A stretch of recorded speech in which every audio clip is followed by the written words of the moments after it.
کل بھی ہم نے بات کی تھی، بانی پی ٹی آئی نے ڈیرہ جیر میں صحافیوں سے غیر رسمی گفتگو کی اور انہوں نے اس بات کا اعتراف کیا کہ انہوں نے پرامن احتجاج کی کال دی تھی گرفتاری کی صورت میں، لیکن آج ڈینائی کیا جا رہا ہے پی ٹی آئی رہنماؤں کی جانب سے اور کہا جا رہا ہے کہ اس طرح کی کوئی بات نہیں ہوئی تھی۔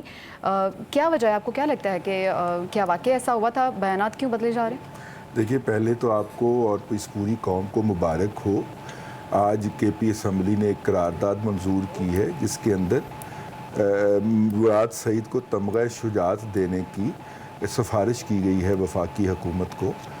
جس طرح انہوں نے قانون کی عملداری کے اوپر عمل کیا ہے اور جس طرح انہوں نے لا اینڈ آرڈر کو بحال کر تو بڑا کچھ لکھا ہوا اس کے اوپر۔ سہیل خان افریدی صاحب ہیں جنہوں نے یہ ریزولوشن پاس کی ہے۔ بہرحال اس سے ہم آگے چلتے ہیں، دو باتیں اس سے ظاہر ہوتی ہیں۔ دیکھیے، ایک تو بانی پی ٹی آئی کا ایک بیان ریکارڈ کے اوپر موجود ہے جیل کے عدالت کے، جب عدالت نے انہیں گڈ ٹو سی یو کہنے کے بعد یہ کہا کہ جو جرم آپ نے کیے ہیں وہ بھی، جو آپ کر رہے ہیں وہ بھی، اور جو آپ کرنے کا ارادہ رکھتے ہیں وہ بھی، اس میں آپ کو ضمانت دی جاتی ہے۔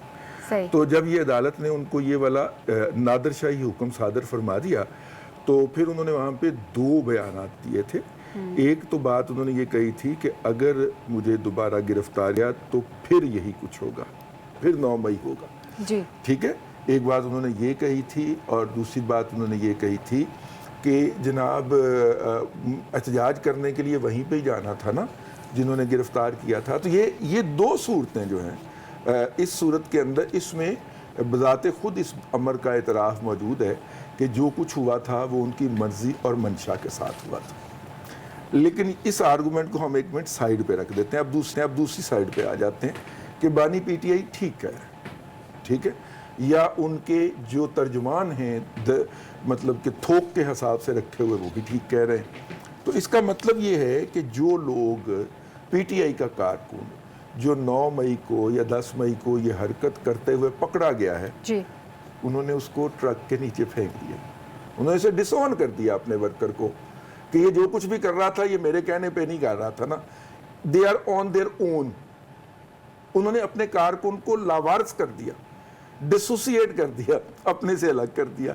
یہ دونوں صورتیں جو ہیں پولیٹیکلی، میرا خیال یہ ہے، میں غلط بھی ہو سکتا ہوں، میرا خیال یہ ہے کہ وہ پارٹی کے لیے جو ہے وہ پولیٹیکلی کو اچھی بات نہیں ہے۔ بالکل۔ مخصوص سیٹوں کے فیصلے میں پیپل سے بھی نظر ثانی اپیل دائر کر دی ہے۔ آپ کو لگتا ہے کہ اس طرح کا کوئی فیصلہ جو ہے حکمران اتحاد کو ریلیف دے سکتا ہے؟ دیکھیے، مجھے جو ذرائع نے بتایا ہے وہ انہوں نے کہا ہے کہ اگر جناب آصف علی زرداری صاحب اپنا کردار ادا کر دیں تو مخصوص نشستیں پی ٹی آئی کو دینے والا فیصلہ نظر ثانی کے اندر ریورس بھی ہو سکتا ہے۔ اوکے، مطلب آپ کے کہنے کا مطلب یہ ہے کہ اس سے فیصلہ بدل سگنیفیکنٹ ہے، یہ موو بڑی سگنیفیکنٹ ہے اس حوالے سے۔ پیپلز پارٹی کی انٹری بڑی سوچ سمجھ کے ہوئی ہے۔ عرفان قادر صاحب جو ہیں وہ انہوں نے ڈرافٹ کیا ہے، اور یہ تمام حوالے جو ہیں ان کو مزید تعارف کی ضرورت نہیں ہے۔ بالکل ٹھیک ہے، آنے والا وقت بتائے گا کہ کیا ہو پاتا ہے۔